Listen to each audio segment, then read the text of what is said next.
Terima kasih atas kesempatannya. Di sini saya Aisyah dengan NIM 593 akan menjelaskan poin pertama dari materi ini, yaitu tentang pengertian dari anggaran kas. Anggaran kas sendiri berarti yaitu anggaran yang merencanakan secara lebih terperinci tentang kas beserta perubahannya dari waktu ke waktu selama periode yang akan datang, atau bisa disebut juga dengan suatu prediksi. Nah, perubahan ini baik berupa penerimaan kas atau pengeluaran kas. Anggaran kas sendiri itu sangat penting dilakukan untuk penjagaan likuiditas. Assalamualaikum warahmatullahi wabarakatuh. Perkenalkan, nama saya Muhammad Anip Nurudin. NIM saya 2018-210-616. Di sini saya akan menjelaskan apa sih pentingnya anggaran kas itu. Yang pertama, kas merupakan alat pembayaran dan siap digunakan untuk investasi maupun menjalankan operasi perusahaan pada saat dibutuhkan. Dan yang kedua, oleh karena itu, kas harus dikelola, direncanakan, dan diawasi dengan baik. Dan yang ketiga, oleh karena itu, kas sebagai rencana perusahaan tentang antisipasi berbagai aktivitas memerlukan waktu dan jumlah yang tepat. Jadi saya akan menjelaskan satu persatu. Jadi kas di sini merupakan alat pembayaran. Jadi kas di sini berupa uang atau dan sebagainya gitu teman-teman. Dan kas ini juga merupakan sebagai alat investasi untuk menjalankan operasi perusahaan. Dan oleh karena itu, kas harus dikelola dengan baik, harus direncanakan dan juga diawasi dengan sebaik-baiknya. Dan kas di sini harus juga sebagai aktivitas yang memerlukan waktu dan jumlah yang tepat. Sekian presentasi dari saya. Apabila ada kesalahan, saya mohon maaf. Dan presentasi yang selanjutnya akan dijelaskan oleh rekan saya. Terima kasih.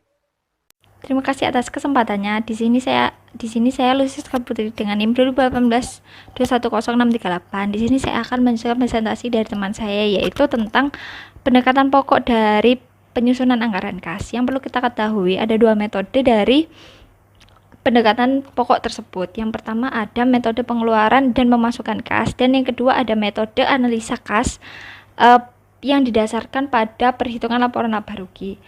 Di sini yang pertama saya akan menjelaskan tentang metode pengeluaran dan penerimaan kas.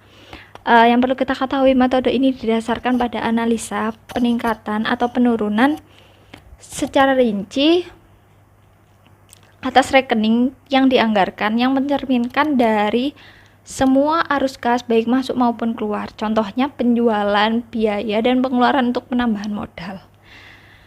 Dan yang kedua saya akan menjelaskan tentang metode analisa kas berdasarkan laporan laba rugi, perhitungan laporan laba rugi. Titik tolak dari pendekatan ini adalah laba bersih yang direncanakan yang terlihat pada ikhtisar laba rugi yang dianggarkan. Pada dasarnya laba rugi yang direncanakan diubah dari dasar aktual menjadi dasar kas, disesuaikan dengan rekening modal kerja bukan kas, seperti persediaan, piutang, biaya yang dibayarkan di muka, dan perkiraan pendanaan. Berikutnya saya akan menjelaskan faktor yang mempengaruhi besar kecilnya safety cash balance. Yang perlu kita ketahui ada 3 faktor, yaitu yang pertama ada perbandingan antara aliran kas masuk dan aliran kas keluar, dan yang kedua ada penyimpangan aliran kas yang diperkirakan, dan yang terakhir adanya hubungan baik dengan pihak perbankan. Terima kasih atas kesempatannya. Nama saya Enonika Safitri dengan NIM 2018-210-656. Di sini saya akan melanjutkan presentasi dari rekan saya, yaitu tentang format anggaran kas. Walaupun tidak ada ketentuan baku tentang bagaimana seharusnya anggaran kas disusun, tetapi terdapat suatu format yang dinilai baik dan sistematis tentang penyusunan anggaran kas sekaligus laporan arus kas suatu perusahaan. Nah, di sini tuh format tersebut itu dibagi menjadi 3 kelompok. Yang pertama yaitu aktivitas operasi, lalu yang kedua aktivitas investasi, yang ketiga yaitu aktivitas pembiayaan. Pertama adalah aktivitas operasi, berbagai aktivitas yang berkaitan dengan upaya perusahaan untuk menghasilkan produk perusahaan sekaligus semua upaya yang terkait dengan upaya menjual produk tersebut, karena di dalam aktivitas ini mencakup beberapa aktivitas umum seperti penjualan produk perusahaan, penerimaan utang. Penerimaan utang ini adalah penerimaan yang berasal dari penjualan kredit yang dilakukan perusahaan. Penjualan kredit menghasilkan piutang. Pada saat piutang tersebut dibayar akan menyebabkan penerimaan piutang. Sedangkan penjualan produk perusahaan yaitu semua penerimaan yang berasal dari penjualan secara tunai semua produk yang menjadi sumber penghasilan perusahaan. Untuk perusahaan jasa adalah jasa yang dijual perusahaan tersebut. Sedangkan untuk perusahaan dagang adalah barang yang diperjualbelikan perusahaan tersebut. Lalu di sini juga ada pembayaran biaya tenaga kerja. Semua pembayaran upah yang terlibat secara langsung dalam proses produksi. Pembayaran upah tenaga kerja merupakan aktivitas pengeluaran kas bagi suatu perusahaan. Lalu yang kedua ada pembayaran biaya overhead. Adalah pembayaran semua biaya produksi selain biaya tenaga kerja dan biaya bahan baku. Lalu yang ketiga ada pembayaran biaya pemasaran. Semua aktivitas distribusi produk perusahaan sejak dari gudang perusahaan sampai ke tangan konsumen. Aktivitas pembayaran biaya pemasaran merupakan aktivitas pengeluaran kas suatu perusahaan. Lalu yang terakhir adalah pembayaran biaya administrasi dan umum, yaitu semua pembayaran aktivitas operasi kantor dan umum. Pembayaran semua biaya administrasi dan umum merupakan aktivitas pengeluaran kas perusahaan. Lalu yang kedua saya akan menjelaskan tentang aktivitas investasi. Adalah berbagai aktivitas yang terkait dengan pembelian dan penjualan harta perusahaan yang dapat menjadi sumber pendapatan perusahaan, seperti pembelian dan penjualan gedung, tanah, kendaraan, pembelian obligasi atau saham perusahaan lainnya. Yang terakhir adalah aktivitas pembiayaan, yaitu semua aktivitas yang berkaitan dengan upaya untuk mendukung suatu operasi perusahaan dengan menyediakan kebutuhan dana dari berbagai sumbernya beserta konsekuensinya. Misalnya penerbitan surat utang, penerbitan obligasi, penerbitan saham baru, pembayaran dividen atau pelunasan utang lainnya. Terima kasih, sekian presentasi dari saya, akan dilanjut oleh rekan saya. Terima kasih atas kesempatannya. Nama saya Anora Salma Chandani, NIM 2018-210703. Di sini saya akan melanjutkan presentasi dari rekan saya.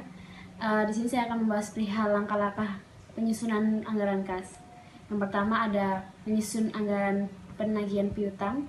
Selanjutnya ada menyusun anggaran penerimaan kas yang terdiri dari penerimaan tunai, penagihan piutang, dan penerimaan lainnya.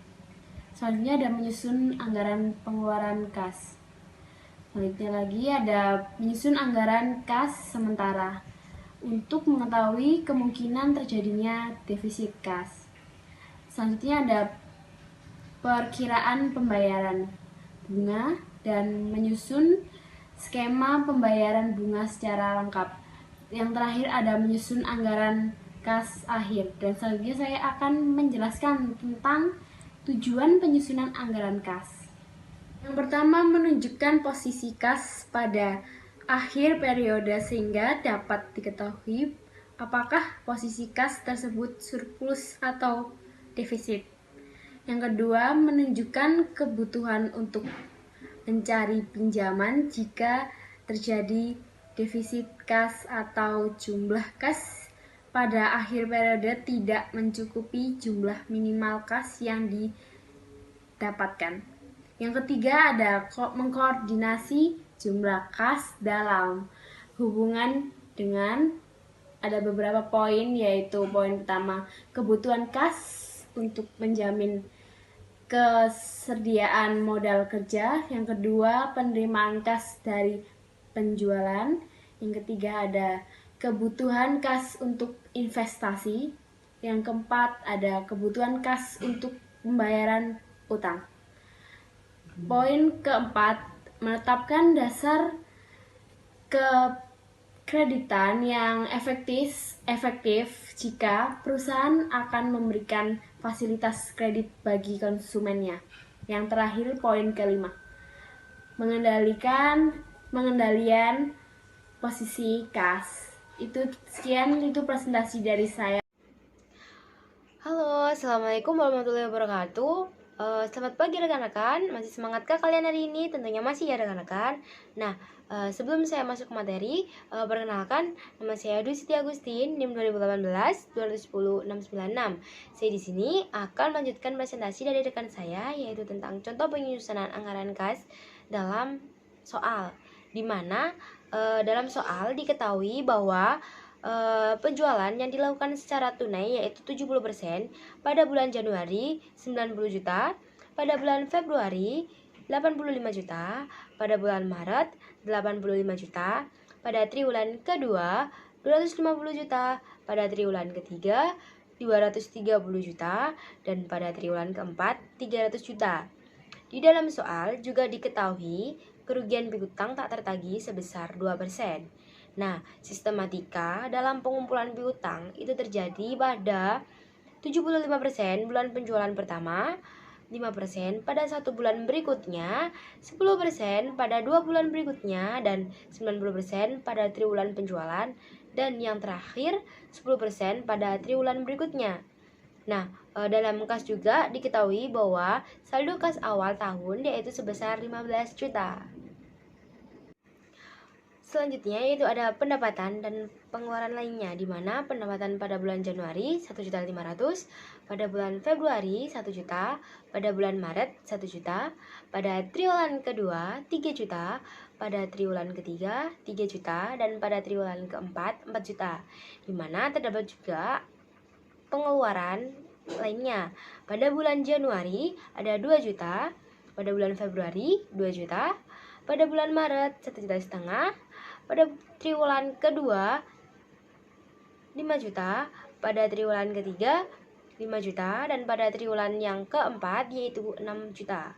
Nah, selanjutnya yaitu ada Januari, ada pembelian bahan baku yaitu 14,5 juta, Februari 16,200,000, Maret 15,200,000, triwulan kedua 46,400,000, triwulan ketiga 39,300,000, dan triwulan keempat 48,500,000. Nah, kemudian ada juga biaya tenaga kerja yang ada pada bulan Januari yaitu sekitar 66,400,000, pada bulan Februari 63,200,000, pada bulan Maret 65,600,000, pada triwulan kedua 187,100,000, pada triwulan ketiga 161,100,000, pada triwulan keempat 198,500,000. Nah, di sini juga diketahui dalam soal bahwa terdapat juga pembelian lainnya, di mana pada bulan Februari 600,000, pada triwulan kedua dan triwulan ketiga 500,000, dan pada triwulan keempat 700,000. Nah, pada soal juga diketahui ada pengembalian hutang. Pengembalian hutang pada bulan Februari yaitu 3 juta, pada TW kedua 12 juta. Pengeluaran modal yang pertama ada polis asuransi pada bulan Juni sebesar 750.000, pajak kekayaan bulan Februari sebesar 1.400.000, FEE ahli setiap bulan sebesar 150.000, FEE akuntan yaitu sebesar 2.500.000 pada bulan Februari. Nah, lalu bagaimana sih cara penyelesaiannya? Nah, pertama kalian susun dulu, misahkan antara penjualan tunai sama penjualan kredit, di mana dalam tabel itu terdapat keterangan bahwa di sisi baris itu ada total penjualan, penjualan tunai, penjualan kredit, bad debt, dan piutang neto. Nah, pada sisi kolom yaitu terdapat jenis-jenis bulan atau uraian tentang penjualan, di mana ada bulan Januari, Februari, ada TW2, ada TW3, serta TW4, dan terakhir yaitu total. Di mana kalian tulis dulu total penjualan yang sudah diketahui dalam soal tadi. Nah, kemudian kita cari penjualan tunai. Tadi di dalam soal diketahui bahwa penjualan tunai 70% dari total penjualan. Nah, berarti kita cari, semisal itu bulan Januari ada 90 juta, di mana berapa sih penjualan tunai dalam bulan Januari? Nah, berarti 90 juta dikali sama 70%. Nanti hasilnya itu 63 juta. Nah, begitu seterusnya sampai TW4. Nah, kemudian bagaimana sih cari penjualan kredit? Penjualan kredit itu didapat dari total penjualan dikurangi sama penjualan tunai. Jadi, nanti itu penjualan kredit, total penjualan dari kurangi dari penjualan tunai. Nah, kemudian bagaimana sih cari bad debt 2%? Nah, bad debt ini atau piutang tak tertagih itu didapat dari penjualan kredit dikali sama piutang tak tertagih persentase. Itu tadi kan piutang tak tertagih persentasenya 2%. Nah, jadi semisal bulan Januari piutang tak tertagihnya 2% dan penjualan kreditnya 27 juta. Berarti 27 juta dikali dengan 2%. Nanti ketemu hasilnya. Begitu juga sampai TW4 dihitung semua. Nah, selanjutnya ada piutang neto. Nah, bagaimana sih cari piutang neto itu? Nah, piutang neto ini didapat dari penjualan kredit dikurangi dengan bad debt. Nah, tadi bad debt-nya aku udah dicari. Nah, semisal bulan Januari penjualan kreditnya 26 juta dan bad debt-nya 540.000. Nah, kemudian ketemu hasilnya yaitu 24.460.000. Nah, begitu juga dicari sampai TW4. Kemudian ada kolom di baris bawah sendiri itu ada total. Nah, total itu didapat dari bulan Januari sampai bulan TW4. Nah, itu ditotal semua. Nah, untuk selanjutnya yaitu anggaran piutang, di mana pada sisi kolom terdapat bulan-bulan penjualan seperti sistematika bulan-bulan penjualan seperti bulan Januari, Februari, Maret, TW2, TW3, dan TW4. Nah, pada sisi baris yaitu ada bulan-bulan penjualan yang diketahui di dalam slide sebelumnya. Nah,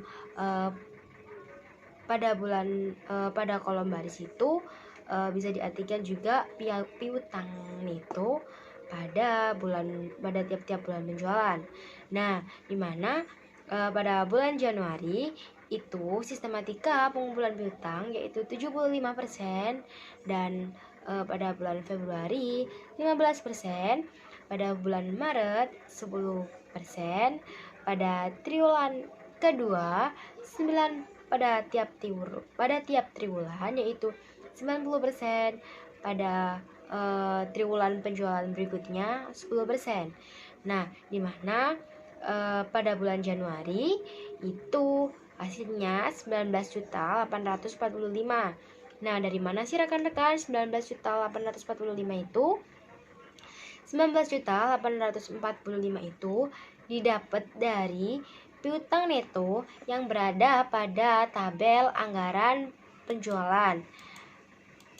Nah, di situ diketahui bahwa piutang neto 24.460.000. Nah, kemudian dikalikan sama 75%.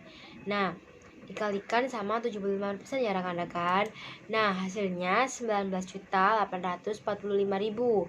Nah, kemudian pada bulan Februari, pada bulan berikutnya yaitu 15%. Nah, berarti selanjutnya berada pada sisi kolom, yaitu sisi kolomnya bulan Februari dan sisi barisnya tetap bulan Januari. Nah, bulan Januari yaitu 15% dikali sama sistematika pengumpulan piutang tadi yaitu sebesar 15%. Nah, hasilnya 3.969.000. Nah, selanjutnya yaitu pada bulan Maret. Nah, pada bulan Maret ini itu kan diketahui piutang netonya itu kan sebesar 24.990.000. Nah, 24.990.000 ini tuh dikalikan dengan persentase sistematika pengumpulan piutang yang pertama, itu kan 75% bulan penjualan pertama. Nah, berarti kan dikali, sudah ketemu hasilnya, yaitu sebesar hasilnya itu ketemu sebesar 18.742.500 rupiah. Nah, kemudian 1 bulan berikutnya itu kan berarti April. Nah, bulan April ini kemudian 2 bulan berikutnya dari bulan Maret itu kan bulan Mei. Nah, berarti April sama Mei ini kan termasuk dalam TW2. Nah, April sama Mei ini termasuk dalam TW2, berarti sistematika pengumpulan piutang dari bulan April ini kan 15%, ditambah sama dengan sistematika pengumpulan piutang bulan selanjutnya, yaitu 10%. Nah, berarti 15% tambah 10% berarti kan 25%. Nah, 25% itu dikalikan sama piutang neto bulan Maret. Nah, piutang neto bulan Maret itu kan 24.990 dikalikan dengan 25%, hasilnya 18.375.000. Nah, selanjutnya yaitu pada TW3. Nah, pada TW3 juga dituliskan pada kolom TW3 juga, baris TW3, kolom TW3. Nah, TW3 itu kan piutang netonya itu sebesar 73.500. Nah, maksud saya TW2, pada kolom TW2 dan pada baris TW2. Nah, pada baris TW2 itu kan 73.500.000. Nah, sedangkan sistematika pengumpulan piutang pada triwulan itu ada 2, 90% triwulan pertama, 10% pada triwulan berikutnya, penjualan berikutnya. Nah, berarti 73.500.000 dikalikan dengan 90%. Ketemu hasilnya yaitu sebesar 66.150.000. Nah, kemudian selanjutnya yaitu tetap pada TW2, yaitu TW2 kan tadi 73.500.000 dikalikan sama sistematika pengumpulan piutang yang ada pada soal, yaitu pada TW berikutnya. Nah, yaitu sekitar 10%. Nah, berarti kan dikali. Nah, kemudian ketemu hasilnya 7.350.000. Nah, begitu seterusnya sampai TW4, sama juga caranya. Nah, kemudian ditotal. Setelah ditotal, kemudian kita selanjutnya ke anggaran penerimaan kas. Nah, cara mencari anggaran penerimaan kas yaitu dalam sisi kolom itu ada bulan-bulan penjualan seperti bulan Januari, Februari, Maret, TW2, TW3, dan TW4. Nah, pada sisi baris tunai ada pendapatan lain-lain, ada total. Nah, dalam mencari piutang kalikan dengan sistematika pengumpulan piutang yang diketahui dalam soal, di mana pada bulan Januari piutang neto itu diketahui 26.460.000 dan sistematika pengumpulan piutang yaitu 75% bulan penjualan, berarti 26.460.000 dikali sama 75%. Nah, kemudian piutang pada bulan Januari ketemu 19.845.000. Nah, begitu seterusnya sampai TW4 dicari ya rekan-rekan. Nah, pada bulan Februari berikutnya itu estimasi pengumpulan piutangnya itu berbeda karena di dalam soal diketahui bahwa 15% 1 bulan berikutnya, berarti pada bulan Februari yaitu 15%, di mana piutang neto pada bulan Februari yaitu 24.990.000 dikali sama 15%. Kemudian pada bulan Maret yaitu piutang neto 24.990.000 sama kayak bulan Februari dikalikan sama 10%. Mengapa 10%? Karena pada soal diketahui 10% pada 2 bulan berikutnya. Nah, berarti kan bulan Maret. Nah, kemudian pada periode triwulanan diketahui bahwa triwulan kedua yaitu 90%, berarti pada triwulan kedua yaitu piutang neto sebesar 73.500.000 dikalikan 90%. Nah, nanti hasilnya itu ketemu 68.200 ketemu hasilnya 87.024.000. Nah, pada TW3 yaitu sebesar piutang neto dikalikan dengan sistematika pengumpulan piutang yang diketahui dalam soal, yaitu yang diketahui dalam soal pada triwulan 10% pada triwulan penjualan berikutnya. Berarti kita pakai yang 10% ya rekan-rekan. Piutang neto yang udah diketahui di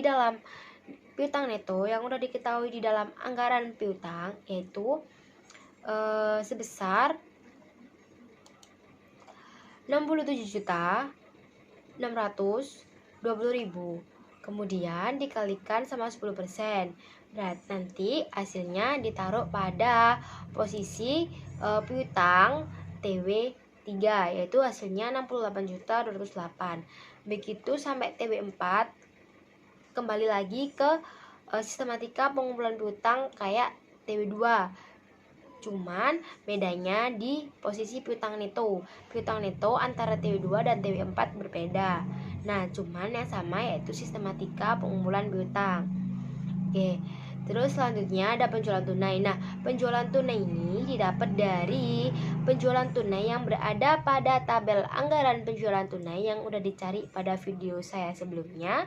Nah, kemudian tinggal copy paste aja ya, taruh di penjualan tunai. Nah, selanjutnya yaitu ada pendapatan lain-lain. Pendapatan lain-lain juga sama, tinggal di copy paste dari soal jika ada. Jika tidak ada, jadi tidak perlu ditulis juga, tergantung soalnya masing-masing.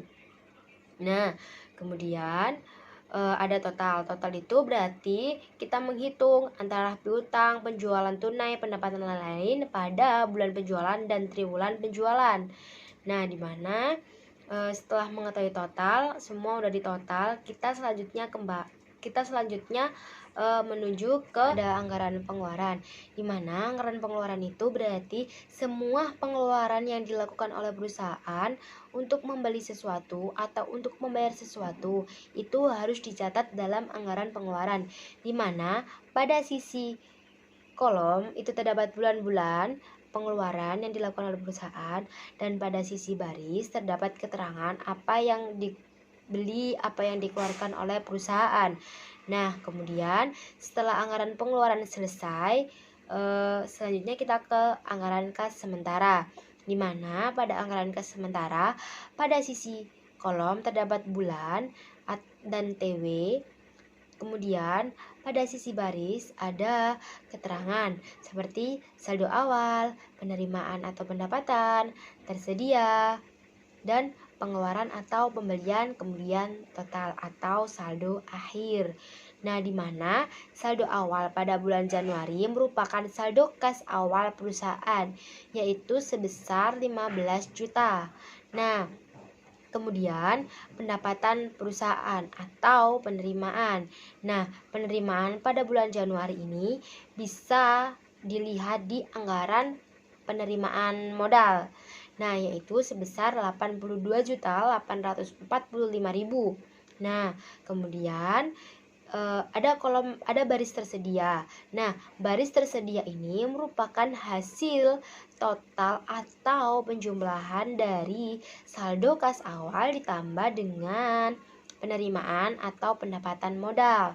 Nah, berarti ditambah 15 juta ditambah 82.845.000 yaitu 97.845.000. Nah, kemudian dikurangi dengan biaya pengeluaran perusahaan atau biaya pembelian perusahaan pada bulan Januari atau pada setiap bulan dan pada tiap triwulan. Nah, pada tiap bulan yaitu bulan Januari khususnya yaitu sebesar 70 juta. Nah, berarti 97.845.000 dikurangi dengan 70 juta hasilnya 27.845.000. Nah, 27.845.000 ini merupakan saldo akhir bulan Januari.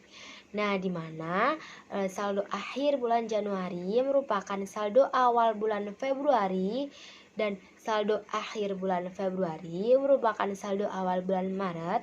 Saldo akhir bulan Maret merupakan saldo awal triwulan kedua dan saldo akhir triwulan kedua merupakan saldo awal triwulan ketiga dan saldo akhir triwulan ketiga merupakan saldo awal triwulan keempat. Nah, begitu juga untuk penjualan bisa dilihat di tabel anggaran penjualan untuk setiap bulan dan setiap triwulannya. Untuk pengeluaran bisa dilihat di anggaran pengeluaran untuk setiap bulan dan setiap triwulannya. Nah, anggaran kas sementara pada contoh soal ini merupakan juga anggaran kas terakhir. Mengapa? Karena perusahaan tidak mengalami kekurangan kas setiap bulan dan triwulannya, maka anggaran kas sementara ini bisa langsung dijadikan anggaran kas terakhir. Nah, sekian presentasi dari kelompok 7. Mohon maaf apabila kurang jelas dalam memberikan materi, terbata-bata ataupun suara juga yang kurang terdengar ataupun juga kurang jelas pemahaman rekan-rekan. Tapi semoga penjelasan dari kelompok 7 ini bisa membantu rekan-rekan dalam proses belajar di rumah. Sekian, mohon maaf sebelumnya. Wassalamualaikum warahmatullahi wabarakatuh.